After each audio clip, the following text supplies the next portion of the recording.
Hello, class. Today we are going to talk about public funding for the arts, which is a topic that right now is very important.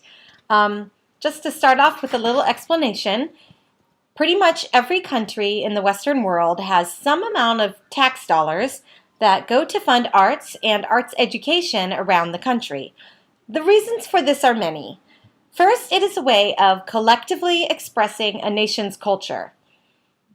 The public invests in their artists because it is a way of saying this is important. Our culture and way of life is important.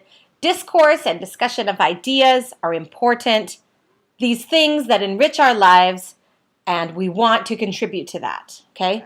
I'm a Downey girl, so I will give you a local example from my community. If you drive down Downey Avenue, where Porto's is, you will see a giant folk art mural on the wall. Okay, this mural was commissioned by the city of Downey. The image was first created as a small painting by a local artist. The original and many prints that were made from it sold quite well.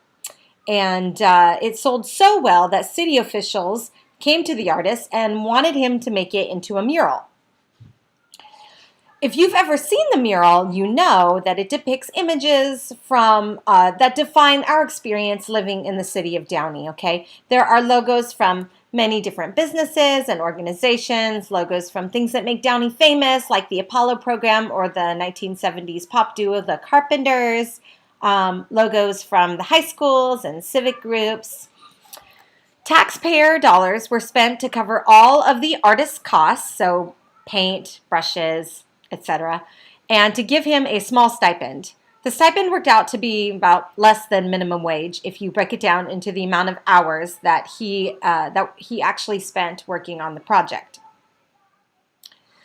Since it went up, nearly every single public figure has posed for a photo in front of the mural.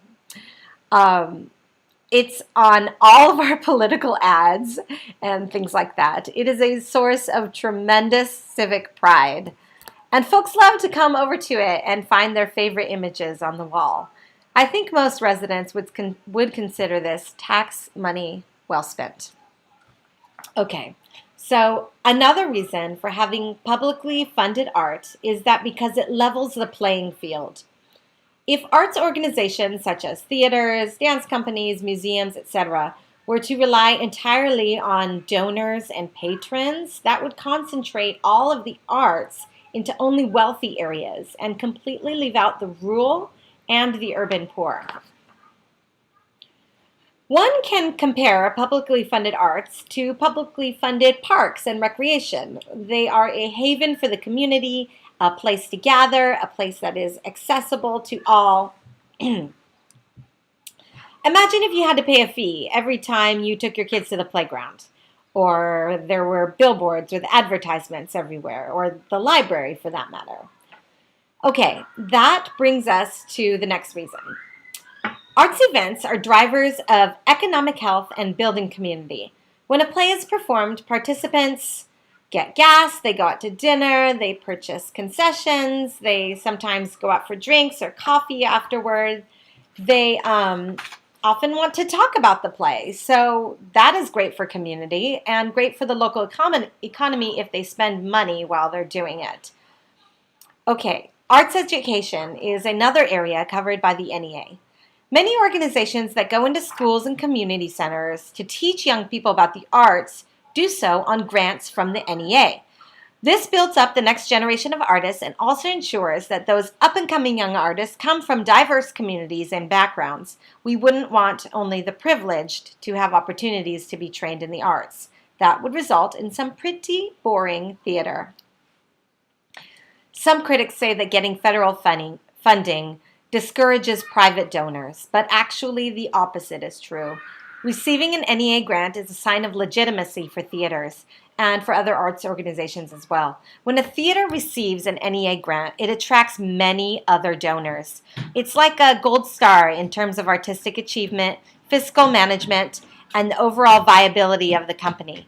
And since the grants from the NEA are small, remember we still have the smallest endowment in the modernized world, those theater companies desperately need that other money that is attracted by the NEA grant.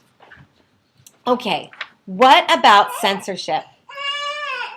Does receiving public money mean that the government tells a theater what plays to produce and what not to? In short, the answer is a big nope. Artists hate being told what kind of art to produce. And if and when a grant comes with artistic strings attached, the practice here in America is to turn down those funds. This is exactly what happened many years ago during the Bush era, when the Oregon Shakespeare Festival actually returned a grant for $50,000 to the NEA because it came with artistic strings attached. Okay, I hope I've shed some light on this important topic of publicly funded art and the way that it works in our country and in other modernized countries around the globe. Okay, see you on the boards.